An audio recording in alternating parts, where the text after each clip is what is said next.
ಚಲಿಸುತ್ತಿರುವ ರೈಲನ್ನು ಹತ್ತಬೇಡಿ ಎಂದು ರೈಲ್ವೆ ಇಲಾಖೆ ಎಷ್ಟೇ ಮನವಿ ಮಾಡಿದರೂ ಜನ ಮಾತ್ರ ಮತ್ತೆ ಮತ್ತೆ ಜೀವದ ಜೊತೆ ಚೆಲ್ಲಾಟವಾಡುತ್ತಿದ್ದಾರೆ. ಇಂತಹುದೇ ಘಟನೆ ಕೇರಳದ ಕಣ್ಣೂರಿನಲ್ಲಿ ನಡೆದಿದೆ. ಯುವತಿಯೊಬ್ಬಳು ಚಲಿಸುತ್ತಿರುವ ರೈಲು ಹತ್ತಲು ಹೋಗಿ ಪ್ಲಾಟ್ಫಾರ್ಮ್ನಿಂದ ರೈಲು ಹಳಿಗೆ ಬಿದ್ದು ಅದೃಷ್ಟವಶಾತ್ ಪ್ರಾಣಾಪಾಯದಿಂದ ಪಾರಾಗಿರುವ ಘಟನೆ ನಡೆದಿದೆ. ಘಟನೆಯ ದೃಶ್ಯ ರೈಲು ನಿಲ್ದಾಣದ ಪ್ಲಾಟ್ಫಾರ್ಮ್ನಲ್ಲಿ ಅಳವಡಿಸಿದ್ದ ಸಿಸಿ ಕ್ಯಾಮೆರಾದಲ್ಲಿ ಸೆರೆಯಾಗಿದ್ದು ಮೈ ಜುಮ್ ಎನ್ನುವಂತಿದೆ. ಭಾನುವಾರ ಬೆಳಗ್ಗೆ ಸುಮಾರು 7:30 ಸಮಯದಲ್ಲಿ ಯುವತಿಯೊಬ್ಬಳು ರೈಲಿನಲ್ಲಿ ಪ್ರಯಾಣಿಸಲು ರೈಲು ನಿಲ್ದಾಣಕ್ಕೆ ಬಂದಿದ್ದಾಳೆ. ಆದರೆ ರೈಲು ಹೊರಡಲು ಕೆಲವೇ ಸಮಯ ಇರುವ ಹೊತ್ತಿಗೆ ಯುವತಿ ಪಕ್ಕದಲ್ಲೇ ಇದ್ದ ಅಂಗಡಿಯಲ್ಲಿ ತಿಂಡಿ ಖರೀದಿಸಲು ಬಂದಿದ್ದಾಳೆ. ಅಷ್ಟೊತ್ತಿಗಾಗಲೇ ರೈಲು ಹೊರಟಿದೆ.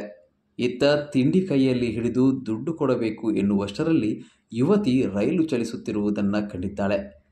ಕೂಡಲೇ ಯುವತಿ ತಿಂಡಿ ಪ್ಯಾಕೆಟ್ ಅಂಗಡಿಯಾತನಿಗೆ ನೀಡಿ ರೈಲು ಹತ್ತಲು ಬಂದಿದ್ದಾಳೆ. ಈ ವೇಳೆ ಚಲಿಸುತ್ತಿದ್ದ ರೈಲು ಹತ್ತಲು ಹೋಗಿ ಯುವತಿ ಆಯ ತಪ್ಪಿ ಪ್ಲಾಟ್ಫಾರ್ಮ್ನಿಂದ ಕೆಳಗೆ ಬಿದ್ದಿದ್ದಾಳೆ.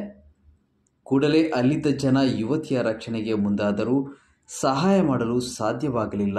ಕೂಡಲೇ ರೈಲು ನಿಲ್ಲಿಸಿದ ಪರಿಣಾಮ ಯುವತಿ ಸಣ್ಣ ಪುಟ್ಟ ಗಾಯಗಳಿಂದ ಪಾರಾಗಿದ್ದಾಳೆ.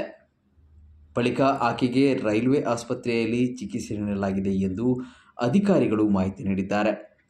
ಸದ್ಯ ಇದರ ವಿಡಿಯೋ ಸಾಮಾಜಿಕ ಜಾಲತಾಣದಲ್ಲಿ ವೈರಲ್ ಆಗುತ್ತಿದೆ.